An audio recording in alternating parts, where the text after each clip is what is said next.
ಉದ್ದೇಶಿಸಿ ಪ್ರಧಾನಿ ನರೇಂದ್ರ ಮೋದಿ ಅವರು ಮಾತನಾಡ್ತಾರೆ. ಇನ್ನೇನು ಕೆಲವೇ ಕ್ಷಣಗಳಲ್ಲಿ ಪ್ರಧಾನಿ ನರೇಂದ್ರ ಮೋದಿ ಅವರ ಮಾತು ಆರಂಭ ಆಗುತ್ತೆ. ಪಂಚರಾಜ್ಯ ಚುನಾವಣೆಯಲ್ಲಿ ಬಿಜೆಪಿ ಜಯಬೇರಿ ಬಾರಿಸಿರುವಂತಹ ಹಿನ್ನೆಲೆಯಲ್ಲಿ ಕಾರ್ಯಕರ್ತರನ್ನು ಉದ್ದೇಶಿಸಿ ಪ್ರಧಾನಿ ನರೇಂದ್ರ ಮೋದಿ ಅವರು ಕೂಡ ಮಾತನಾಡ್ತಾರೆ.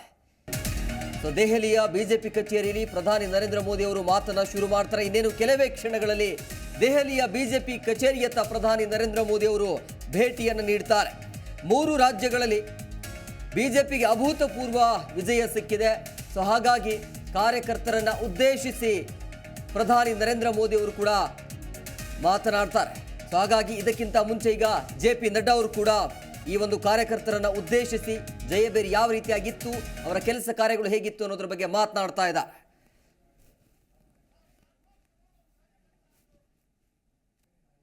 के माध्यम से और टेलीविजन के माध्यम से जुड़े हैं उन सब की ओर से आदरणीय प्रधानमंत्री जी का इस कार्यक्रम में आने पर हार्दिक अभिनंदन करता हूं और स्वागत करता हूं.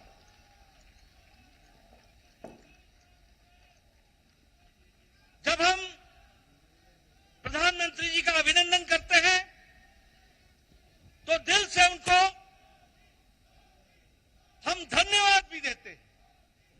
और हम धन्यवाद इसलिए देते हैं कि भारतीय जनता पार्टी जब भी कोई चुनाव लड़ती है, चाहे वो प्रदेश का चुनाव हो, चाहे वो देश का चुनाव हो, चाहे काल कोई भी अनुकूल हो या प्रतिकूल हो, आदरणीय प्रधानमंत्री जी ने हमेशा सबसे आगे बढ़ करके नेतृत्व को संभाला है और हमेशा उस चैलेंज को पूरा किया है.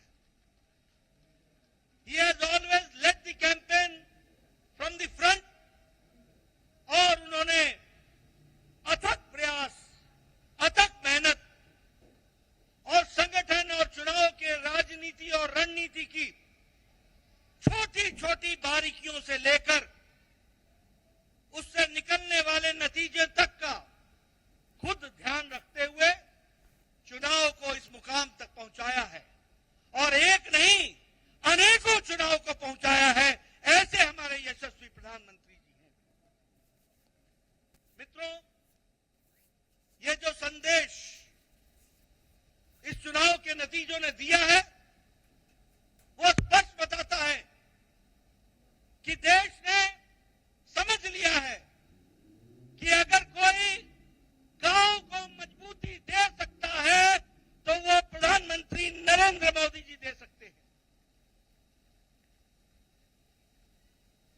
चुनाव के नतीजों ने स्पष्ट संदेश दे दिया है कि अगर कोई गांव, गरीब, वंचित, पीड़ित, शोषित, आदिवासी भाई, अनुसूचित जाति का भाई इनको कोई सम्मान के साथ मुख्य धारा में ला सकता है तो वो और कोई नहीं भारत के यशस्वी प्रधानमंत्री मोदी जी.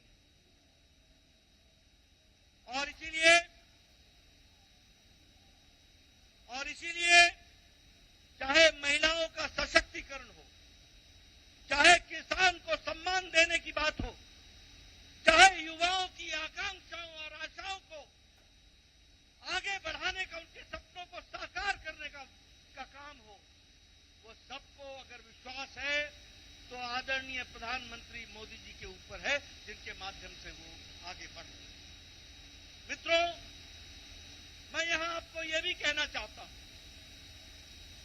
अभी नारे लग रहे थे मोदी जी की गारंटी, मोदी जी की गारंटी. ये चुनाव इस बात को भी स्पष्ट इंगित करता है कि देश में अगर किसी की गारंटी है तो एक ही गारंटी है, वो मोदी जी की गारंटी है.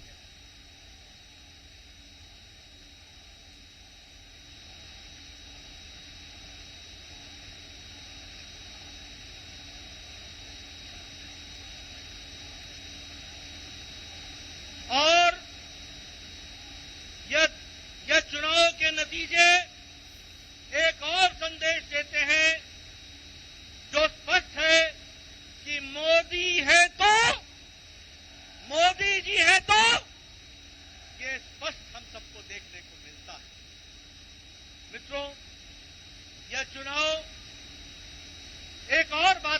संदेश देते हैं। जातिवाद और तुष्टीकरण, ये जिस तरीके से इंडी अलायंस ने जातिवाद फैलाने की कोशिश की, जिस तरीके से समाज को खंडित करने की कोशिश की, जिस तरीके से देश को बांटने की कोशिश की और तुष्टीकरण की, वोट बैंक की राजनीति को आगे बढ़ाने का काम किया, इन दोनों पर मोदी जी का विकास का पलड़ा भारी पड़ा है, यह भी हमको ध्यान में रखना चाहिए। और देश ने विकास को आगे रख करके इन चुनाव के नतीजों पर मोहर लगाई है, यह भी हमको ध्यान में रखना चाहिए। मैं यहां यह भी कहना चाहता हूं, आज ये इंडिया अलायंस, इनको नया नया शौक, नया नया जोश, नया नया नारा, ओबीसी ओबीसी ओबीसी की चिंता नहीं। ये नए नए लोग, ये इंडिया अलायंस के लोग, ये कांग्रेस के लोग घड़ियाली आंसू बहाकर ओबीसी का नारा लगाते हैं। ये भूल जाते हैं कि देश को ओबीसी का प्रधानमंत्री मोदी जी हैं, तो प्रधानमंत्री मोदी जी ओबीसी के प्रधानमंत्री रहे हैं। और सबके समाज का, सबका विकास करने का प्रण लेकर, सबको साथ लेकर, सबका साथ, सबका विकास, सबका विश्वास, सबका प्रयास, इसको आगे बढ़ाने का काम किया है। लेकिन कांग्रेस के लोग प्रधानमंत्री जी पर जिस तरीके से इस चुनाव में भद्दी टिप्पणियां की, जो नहीं सिर्फ असंसदीय थी, नहीं सिर्फ वो एक तरीके से बहुत ही निम्न स्तर की थी, ऐसी टिप्पणी की कांग्रेस के नेताओं ने, जिसको सार्वजनिक मंच से दोहराना भी मुश्किल होता है, ऐसी भद्दी टिप्पणियां प्रधानमंत्री जी पर की। क्या उस समय उनको ध्यान में नहीं था कि ये मोदी जी को गाली देने का मतलब ओबीसी को गाली देना है, पिछड़ी जाति को गाली देना है? ये उस समय उनके ध्यान में नहीं था क्या? और एक और नेता पैदा हुए, मैं ना माफी मांगू, मैं ना माफी मांगू, यानी रस्सी जल गई, बल नहीं गया है, बल नहीं गया। और ये चुनाव के नतीजे ऐसे नेताओं का बल एक बार नहीं, अनेकों बार बल खत्म करते हैं, वो भी हमको ध्यान में रखना चाहिए। मैं प्रधानमंत्री मोदी जी और आपके बीच में, क्योंकि हम सब लोग उनको सुनने के लिए आए हैं, मैं बहुत देर नहीं रहना चाहता, लेकिन यहां पर इस मंच से भारतीय जनता पार्टी के अध्यक्ष के रूप में मैं भारत की जनता, राजस्थान की जनता, मध्य प्रदेश की जनता, तेलंगाना की जनता, छत्तीसगढ़ की जनता को बहुत बहुत धन्यवाद देता हूं, उनके आशीर्वाद के लिए, उनके समर्पण के लिए बहुत बहुत धन्यवाद देता हूं। ये मतदाता ही परमेश्वर होता है, वही फैसला करता है, वही आशीर्वाद देता है, और कोटि कोटि उनको धन्यवाद जिन्होंने बड़ी संख्या में आदरणीय प्रधानमंत्री जी के नेतृत्व को आशीर्वाद देकर के ये सफलता दिलाई है, इसके लिए उनको बहुत बहुत धन्यवाद।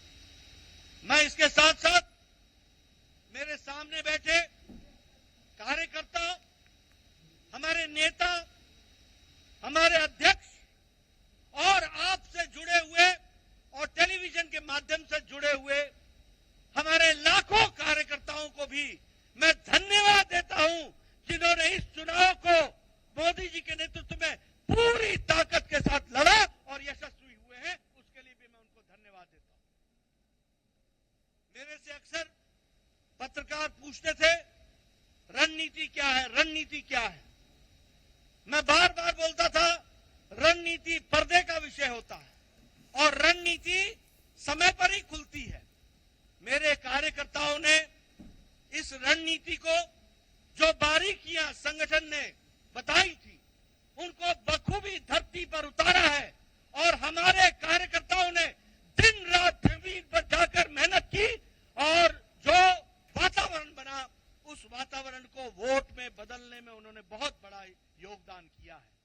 इसलिए मैं अपने कार्यकर्ताओं को भी बधाई देता हूं, उनको धन्यवाद देता हूं। चुनाव के नतीजों ने स्पष्ट कर दिया है कि समाज के किसी एक इलाके का हमको वोट नहीं मिला, समाज के किसी एक वर्ग का वोट नहीं मिला, समाज के किसी एक जाति का वोट नहीं मिला। हमें मोदी जी के नेतृत्व में सभी जातियों का, सभी वर्गों का और सभी इलाकों का आशीर्वाद मिला। इस बात को भी हमको ध्यान में रखना चाहिए। इसलिए यह जीत सही तरीके से सबका साथ, सबका विकास, सबका विश्वास, सबका प्रयास, इसको आगे बढ़ाने का काम है। मैं अपने कार्यकर्ताओं को पुनः धन्यवाद भी देता हूं, बधाई भी देता हूं। दिन नहीं, हफ्ते नहीं, उन्होंने महीनों अपना घर छोड़ करके पार्टी के लिए बूथ पर जाकर के काम करके इस योजना को आगे बढ़ाया, सफल किया। इसके लिए मैं उनको बधाई देता हूं। मित्रों, मैं जानता हूं आपके साथ साथ मैं भी प्रधानमंत्री जी को सुनने के लिए आतुर हूं। इसलिए आपके और उनके बीच में ज्यादा समय न रहता हुआ पुनः प्रधानमंत्री जी को स्वागत करता हूं, अभिनंदन करता हूं, धन्यवाद देता हूं और मैं निवेदन करता हूं आदरणीय प्रधानमंत्री जी से कि वो हम सबका मार्गदर्शन करें और हमारे को आगे का रास्ता बताएं। माननीय प्रधानमंत्री जी।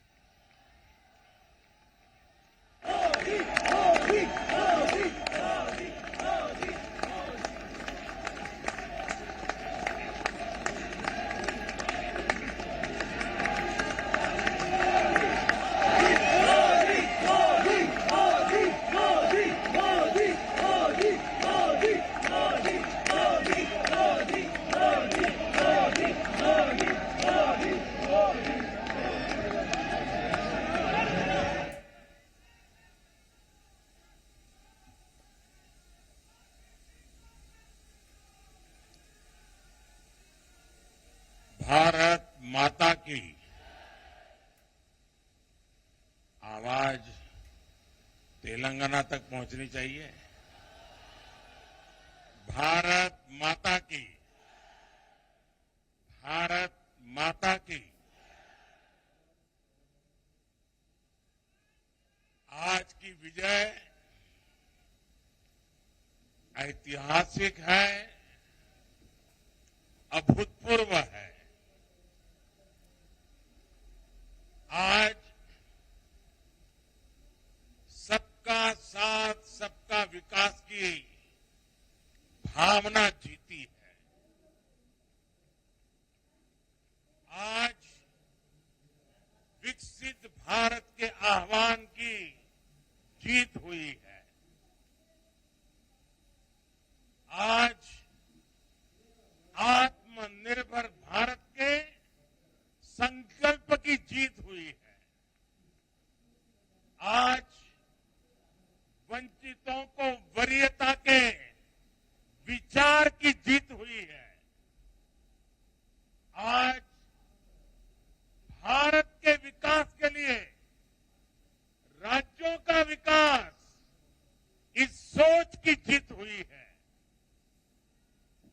आज ईमानदारी, पारदर्शिता और सुशासन की जीत हुई है।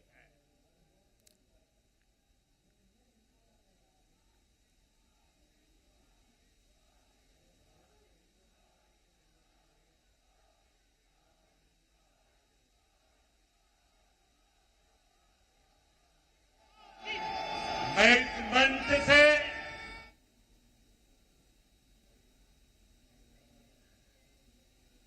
सभी मतदाताओं को आदरपूर्वक नमन करता हूं। मध्य प्रदेश, राजस्थान और छत्तीसगढ़ के लोगों ने भाजपा पर भरपूर स्नेह दिखाया है। तेलंगाना में भी बीजेपी के प्रति समर्थन लगातार बढ़ रहा है।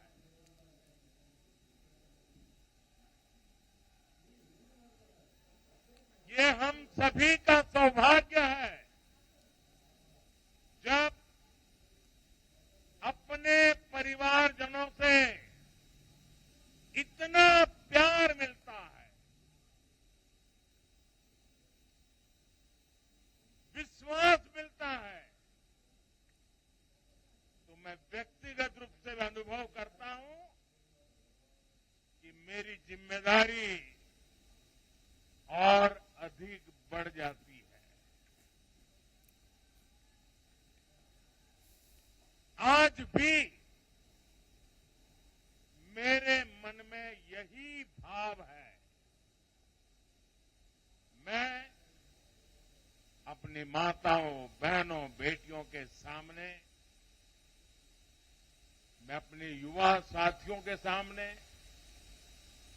मैं अपने किसान भाई बहनों के सामने, मैं अपने गरीब परिवारों के सामने उन्होंने जो निर्णय, जो बढ़ चढ़ करके समर्थन दिया है, इसके लिए मैं उनके सामने नतमस्तक हूं। इस चुनाव में देश को जातियों में बांटने की बहुत कोशिशें हुई, लेकिन मैं लगातार कह रहा था कि मेरे लिए देश में 4 जातियां ही सबसे बड़ी जातियां हैं। और जब मैं इन 4 जातियों की बात करता हूं, हमारी नारी शक्ति, हमारी युवा शक्ति, हमारे किसान और हमारे गरीब परिवार, इन 4 जातियों को सशक्त करने से ही देश सशक्त होने वाला है। आज बड़ी संख्या में हमारे ओबीसी साथी इसी वर्ग से आते हैं। आज बड़ी संख्या में हमारे आदिवासी साथी इसी वर्ग में आते हैं। और इन चुनावों में इन 4 जातियों ने भाजपा की योजनाओं और भाजपा के रोड मैप को लेकर बहुत उत्साह दिखाया है। आज हर गरीब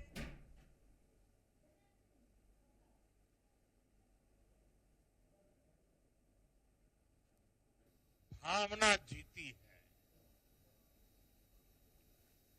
आज विकसित भारत के आह्वान की जीत हुई है। आवाज तेलंगाना तक पहुंचनी चाहिए। भारत माता की, भारत माता की अपनी जीत देख रही है। आज की विजय इसी जीत में ऐतिहासिक है। हर युवा अपनी जीत देख रहा है। हर वो नागरिक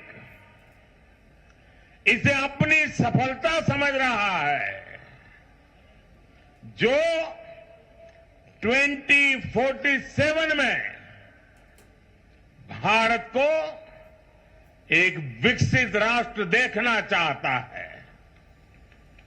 साथियों, मैं आज विशेष रूप से देश की नारी शक्ति का अभिनंदन करूंगा।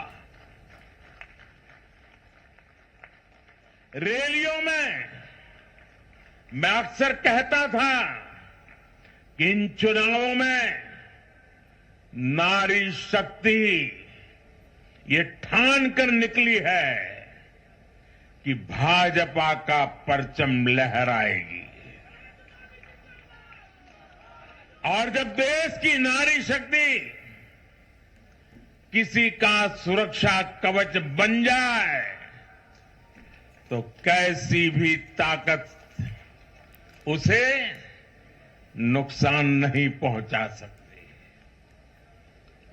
आज नारी शक्ति वंदन अधिनियम ने देश की माताओं, बहनों, बेटियों के मन में नया विश्वास जगाया है। आज देश की हर महिला में ये भरोसा जगा है कि भाजपा सरकार में उनकी सक्रिय भागीदारी को नई बुलंदी मिलने वाली है। आज हर बहन बेटी को साफ साफ लगता है कि बीजेपी ही नारी गरिमा, नारी सम्मान, नारी सुरक्षा की सबसे बड़ी गारंटी है।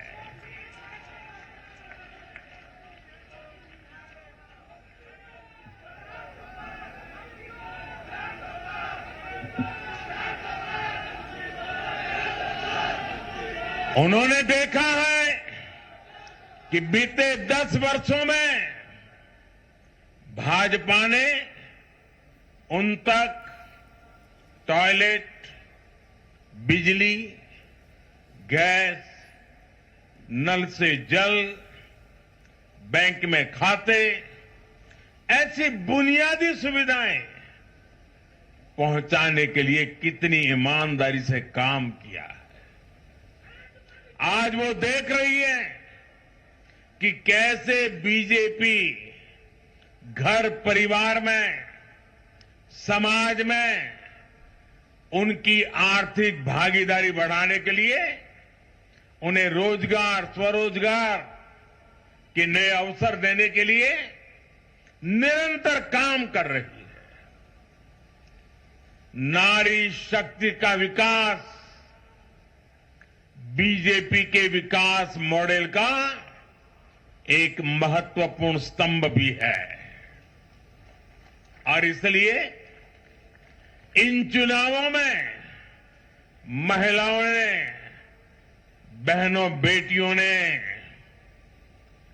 एक प्रकार से भाजपा के विजय की पूरी जिम्मेवारी अपने हाथ में उठा ली थी और भरपूर आशीर्वाद दिया है। मैं आज पूरी विनम्रता से देश की हर बहन बेटी को यही कहूंगा कि आपसे जो वायदा बीजेपी ने किए हैं वो 100% पूरे किए जाएंगे और ये मोदी की गारंटी है।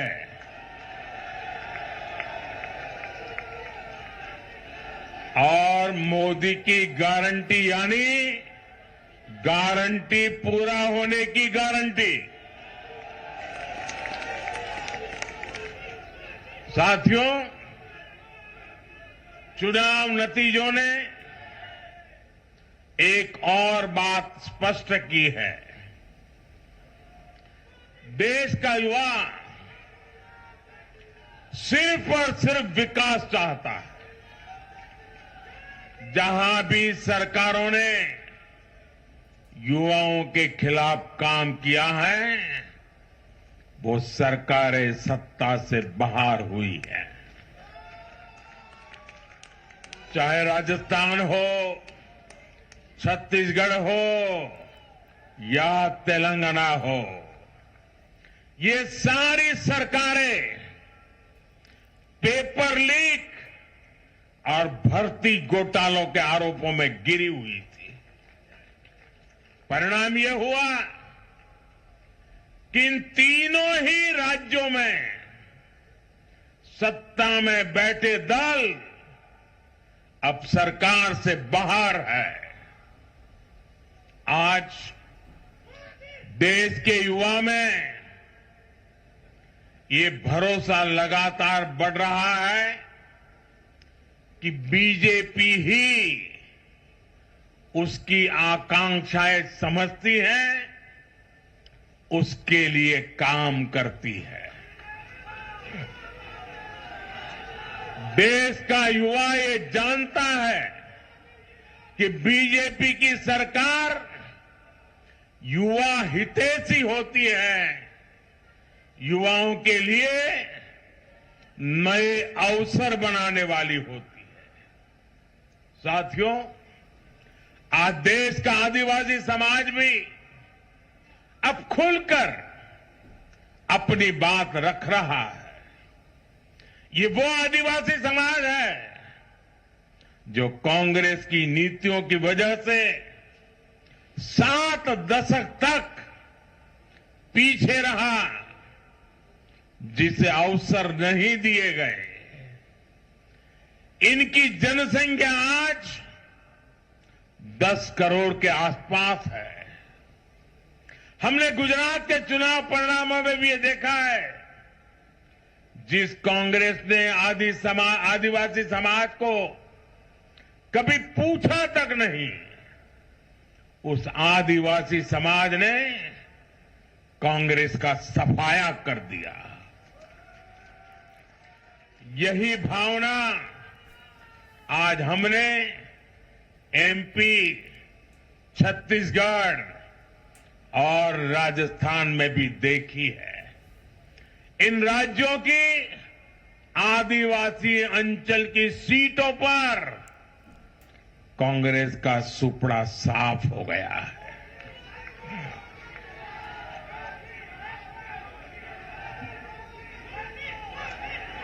आदिवासी समाज आज विकास के लिए आकांक्षी है और उन्हें भरोसा है कि इस आकांक्षा को सिर्फ और सिर्फ मैंने राजस्थान में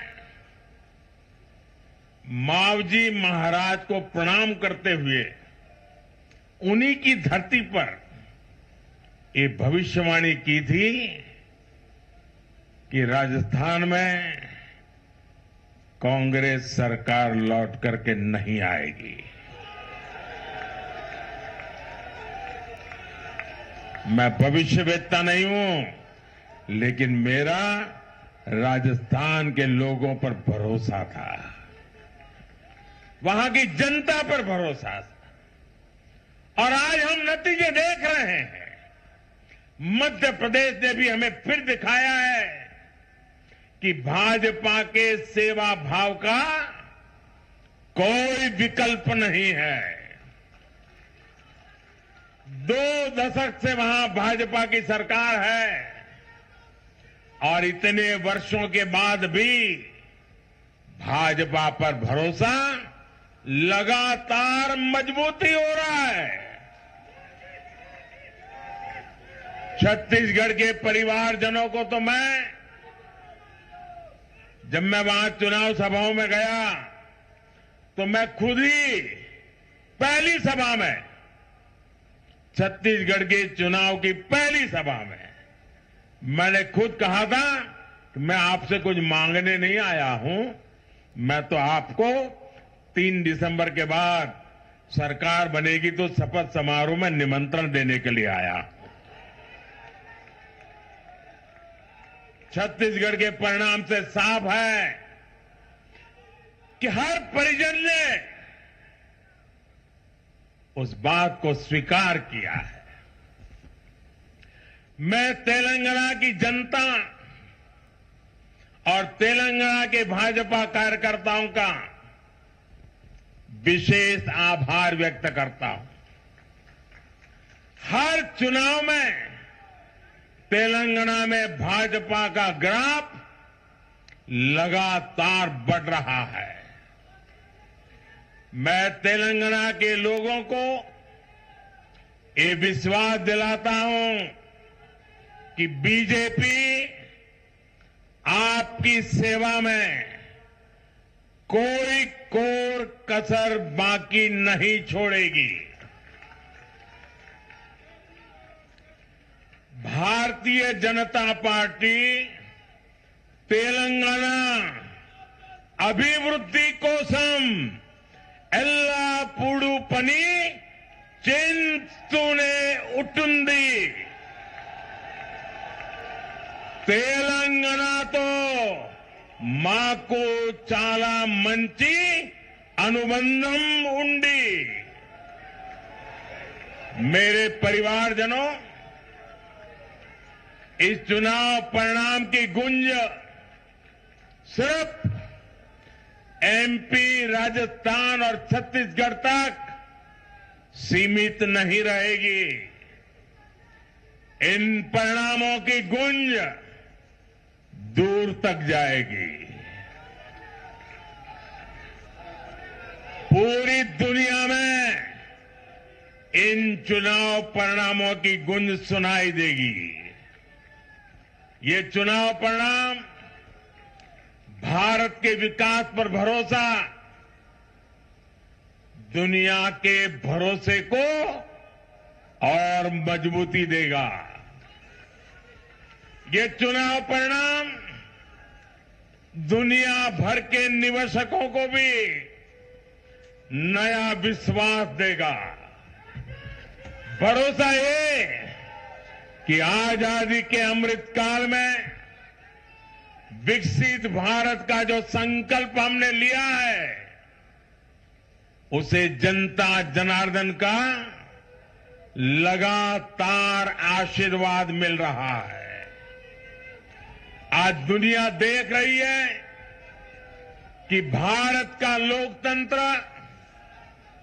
और भारत का वोटर दोनों कितने परिपक्व हैं, कितने मैच्योर हैं. आज दुनिया देख रही है कि भारत की जनता पूर्ण बहुमत के लिए, स्थिर सरकार के लिए सोच समझ करके वोट कर रही है. साथियों, भाजपा ने सेवा और सुशासन की राजनीति का नया मॉडल देश के सामने प्रस्तुत किया है. हमारी नीति और निर्णयों के मूल में सिर्फ और सिर्फ देश है, देशवासी है. भारत माता की जय, यही हमारा मंत्र है. इसलिए भाजपा सरकारें सिर्फ नीतियां नहीं बनाती, बल्कि हर हकदार, हर लाभार्थी तक वो पहुंचे, ये भी सुनिश्चित करती है. भाजपा परफॉर्मेंस और डिलीवरी की राजनीति देश के सामने हकीकत बन करके लेकर के आई है. भारत का मतदाता जानता है कि स्वार्थ क्या है, जनहित और राष्ट्रहित क्या है. दूध का और पानी का भेद देश जानता है. जैसे तैसे जीतने के लिए हवाई बातें करना और लोभ लालच की घोषणाएं करना, ये मतदाता पसंद नहीं करता. मतदाता को उसका जीवन बेहतर करने के लिए एक स्पष्ट रोडमैप चाहिए, एक विश्वसनीयता चाहिए, एक भरोसा चाहिए. भारत का वोटर ये जानता है कि जब भारत आगे बढ़ता है तो राज्य आगे बढ़ता है, हर परिवार का जीवन बेहतर होता है. इसलिए वो बीजेपी को चुन रहा है, लगातार चुन रहा है.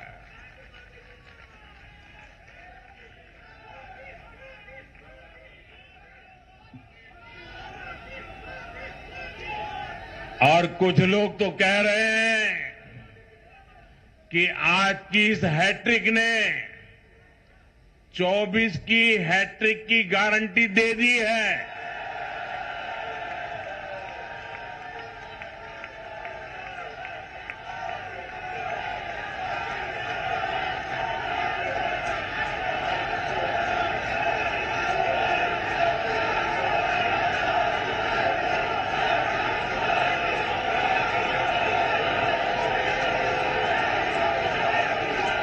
साथियों, आज के जनादेश ने ये भी साबित किया है कि भ्रष्टाचार, तुष्टीकरण और परिवारवाद को लेकर देश के भीतर, देश के हर नागरिक के दिल में जीरो टॉलरेंस बन रही है। आज देश को लगता है कि इन 3 बुराइयों को खत्म करने में अगर कोई प्रभावी है तो वो भाजपा ही है।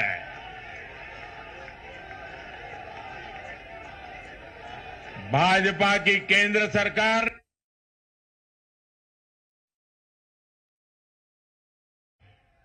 उन नेताओं को वोटर की साफ साफ चेतावनी है जो भ्रष्टाचारियों के साथ खड़े होने में जरा भी शर्म अनुभव नहीं करते।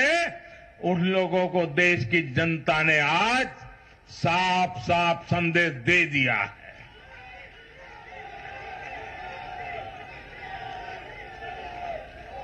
और ऐसे लोग जो भांति भांति के तर्कों से भ्रष्टाचारियों को कवच देते हैं, कवर अप करने की कोशिश करते हैं, ऐसे लोग जो भ्रष्टाचार पर कड़ा प्रहार करने वाली जांच एजेंसियों को बदनाम करने में दिन रात जुटे हुए हैं, वे समझ रहे हैं ये चुनाव नतीजे भ्रष्टाचार के खिलाफ लड़ाई का भी जन समर्थन है।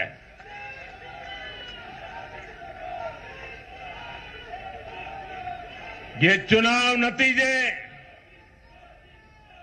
कांग्रेस और उसके घमंडिया गठबंधन के लिए भी बहुत बड़ा सबक है। सबक यह है कि सिर्फ कुछ परिवारवादियों के मंच पर एक साथ आ जाने से फोटो कितनी अच्छी निकल जाए, देश का भरोसा नहीं जीता जाता। देश की जनता का दिल जीतने के लिए राष्ट्र सेवा का जज्बा होना चाहिए और घमंडिया गठबंधन में रत्ती भर भी वो नजर नहीं आता है।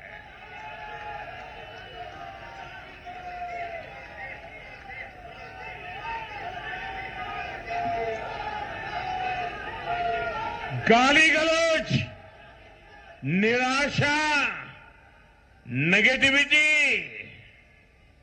ये घमंडिया गठबंधन को मीडिया की हेडलाइन जरूर दे सकती है, लेकिन जनता के दिल में स्थान नहीं दिला सकती। साथियों, आज के ये नतीजे उन ताकतों को भी चेतावनी है जो प्रगति और जन कल्याण की राजनीति के खिलाफ खड़े रहते हैं। जब भी विकास होता है, कांग्रेस और उसके साथी विरोध करते हैं। जब हम वंदे भारत ट्रेन लॉन्च करते हैं तो कांग्रेस और उसके साथी उसकी मजाक उड़ाते हैं। जब हम आयुष्मान भारत लॉन्च करते हैं तो कांग्रेस और उसके साथी इसमें रोड़ा अटकाते हैं। जब हम गरीबों के लिए घर बनाते हैं तब कांग्रेस और उसके साथी रुकावटें डालते हैं। जब हम गरीबों तक नल से जल पहुंचाते हैं तो कांग्रेस और उसके साथी इसमें भ्रष्टाचार का रास्ता बनाने में लग जाते हैं। जब हम ग्रामीण विकास के लिए फंड भेजते हैं तो कांग्रेस और उसके साथी इसे गरीबों को तक पहुंचने में रुकावट डालने की कोशिश करते हैं। ऐसी सभी पार्टियों को आज गरीबों ने चेतावनी दी है, सुधर जाइए, सुधर जाइए, वरना जनता आपको चुन चुन करके साफ कर देगी।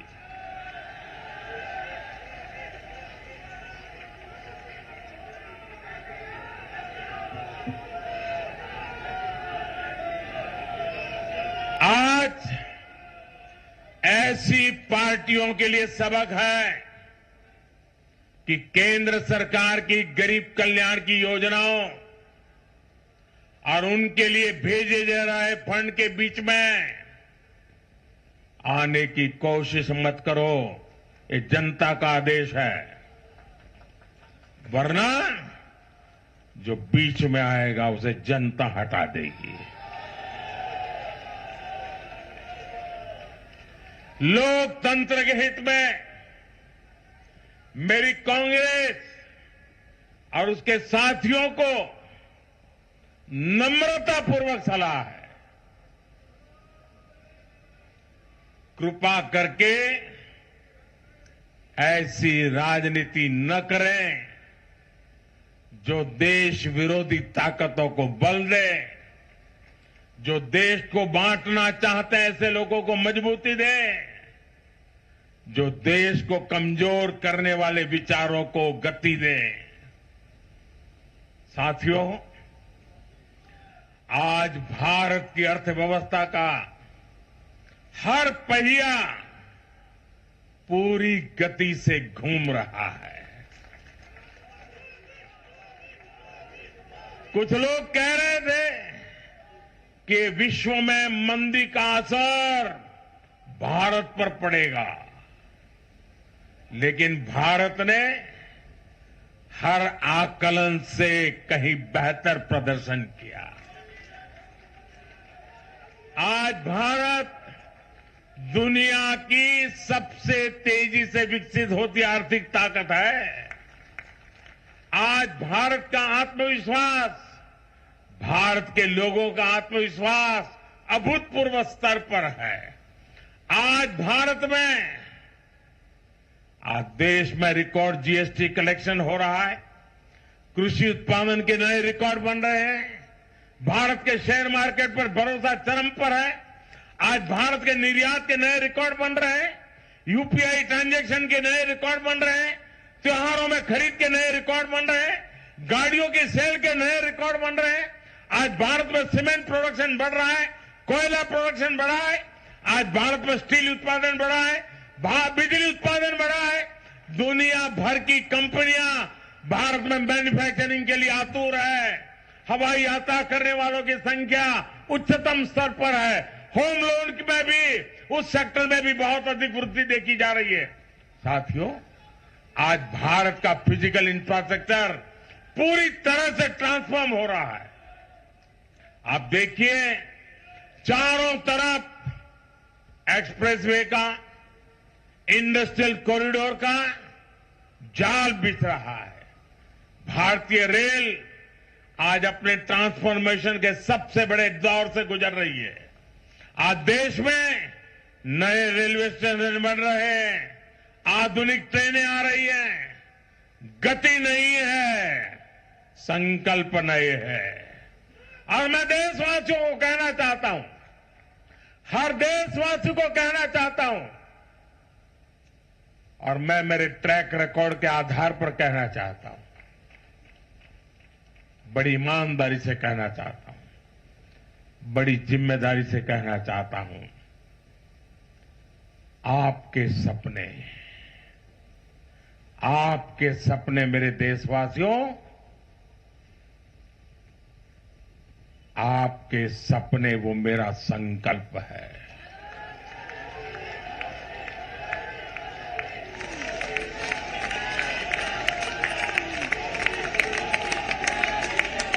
आपके सपनों को पूरा करने के लिए जो मेरा संकल्प है वो मेरी साधना भी है, मेरी तपस्या भी है। साथियों, भारत का डिजिटल इंफ्रास्ट्रक्चर दुनिया में श्रेष्ठता की तरफ बढ़ रहा है। भारत आज दुनिया में 5G नेटवर्क के मामले में अग्रणी देश में पहुंच चुका है।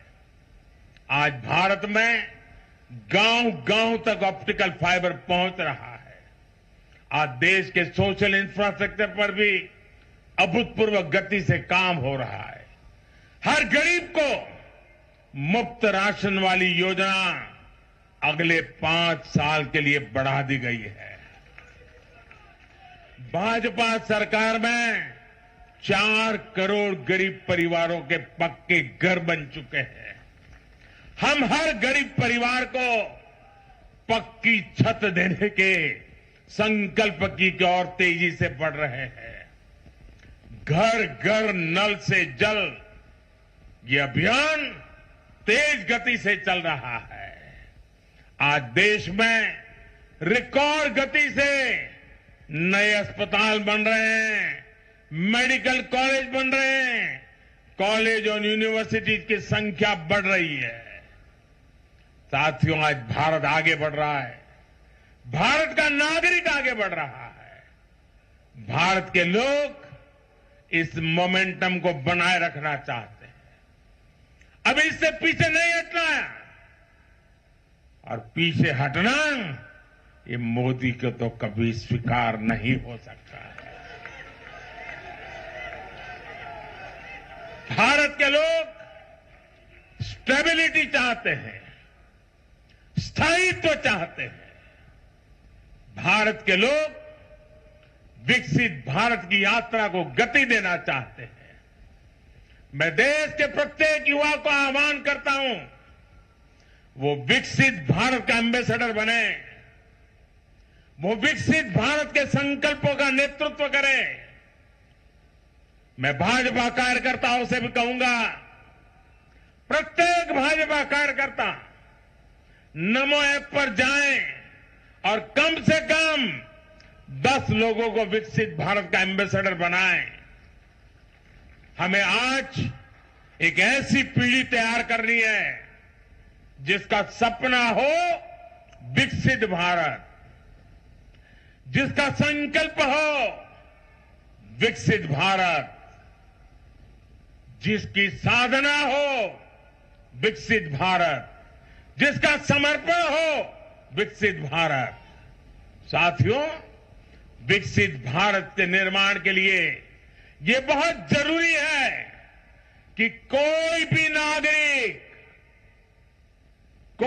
नागरिक पीछे नहीं छूटे। इन चुनावों में मैंने लगातार कहा है कि हर लाभार्थी तक पहुंचकर भाजपा सरकार उसे सरकारी योजनाओं का लाभ देगी। इसके लिए केंद्र सरकार ने 14 नवंबर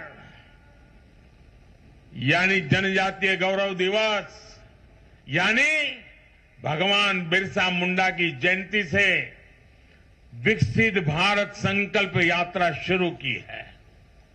योजनाओं से वंचित लोगों को जोड़ने के लिए सरकार खुद लोगों के दरवाजे पर दस्तक दे रही है। जिन क्षेत्रों में यात्रा पहुंच रही है वहां लोग खुशियां मना रहे हैं कि मोदी की गारंटी वाली गाड़ी हमारे गांव आ रही है।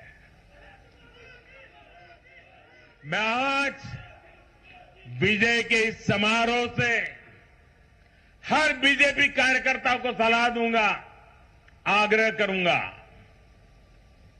अब आज से आपको मोदी की गारंटी वाली इस गाड़ी के आगे आगे चलना है। मोदी की गारंटी वाली गाड़ी देश की सफलता की गारंटी बनेगी और ये भी मोदी की गारंटी है। और आपको एक बात और याद रखनी है,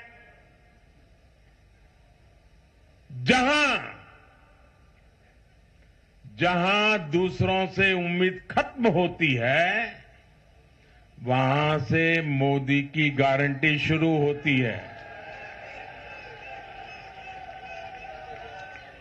मेरे परिवारजनों, विधानसभा चुनाव के नतीजों ने पॉजिटिव एनर्जी का एक ऐसा प्रवाह शुरू किया है जिसे आज पूरा देश महसूस कर रहा है। इस शक्ति ने विकसित भारत के लिए तैयार हुई नींव को और मजबूत कर दिया है। हमें ये ऊर्जा बनाए रखनी है, हमें ये शक्ति बढ़ाते रहना है। हमें 140 करोड़ भारतीयों के विश्वास को जगाए रखना है। हमें जन जन को अपने साथ जोड़ना है। हमें हर मन को समझना है। हमें सबको साथ लेकर चलना है। हमें हर एक को अमृतकाल की विकास यात्रा का साथी बनाना है। जो हमसे दूर है हमें उनके पास पहुंचना है। जिन्हें संदेह है हमें उनमें भरोसा जगाना है। भाजपा के कार्यकर्ताओं पर जिम्मेदारी और बढ़ गई है, क्योंकि नकारात्मक शक्तियां अब तेजी से एकजुट होने का प्रयास करेगी।